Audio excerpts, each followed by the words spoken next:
So let's recap. I know we had a lot that we covered tonight. I hope that you took down some notes. But tonight, what we did was we spoke about what is renting to own, how does it work? We talk about the pros and the cons, what the benefits are for you as the buyer, what the cons or the downfall is to you as a buyer, who is responsible for what. We talked about how to identify your price range and that you should get qualified for at least about four institutions, so you don't overspend. You have to consider how much you're willing to spend on a monthly basis to maintain a place, whether it's an apartment or if it's a home, how much you're willing to spend on yard maintenance, stuff like that. Keep a budget. Um, we talked about identifying what's the lowest amount that you'll be willing to pay monthly and what is the highest amount that you'll be willing to pay monthly in terms of your rental monthly payments. What is the lowest amount that you would want to pay as a purchase price? What is the highest amount that you could pay based off what you could qualify for? What is the lowest amount for a deposit? And what is the highest amount for a deposit, right?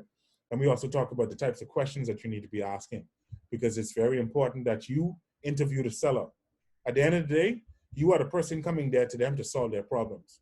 You don't want to come off as though, hey, I desperate for your stuff, or I desperate for your place. Or you don't want to get into a negotiation where you're talking to one particular person who says that they own a home, but you find out there's five other people, and you should have been presenting your offer to all five of them at one time to save your time. You understand?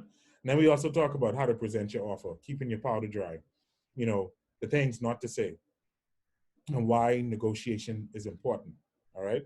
So I hope tonight's seminar was very impactful for you. We're going to go into the question and answer session. So it's very important nowadays for you to take this into your own hands.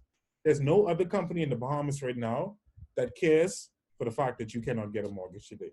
There's no one right now who provides rent-to-own services outside of us that I'm aware of at the scale that we do it sometimes, right?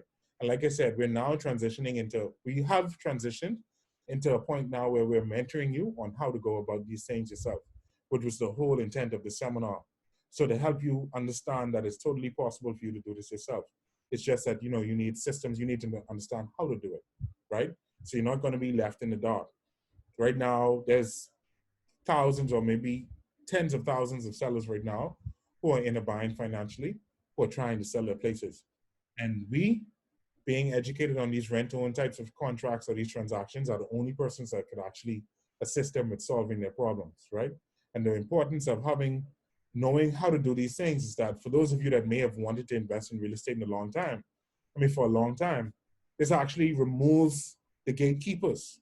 Because if you could know how to negotiate, edit contracts yourself, negotiate a price that you could afford to pay, you would never need a bank. You would never need someone to tell you yay or nay other than the seller. And there's enough sellers available in the Bahamas where even if one person tells you no, you could go find someone who does agree to work with you, right? So there is a method to all of this madness. And I just want to stress to you guys that are watching this right now that it's totally possible to do this thing yourself, obviously with the right mentorship and guidance. Okay.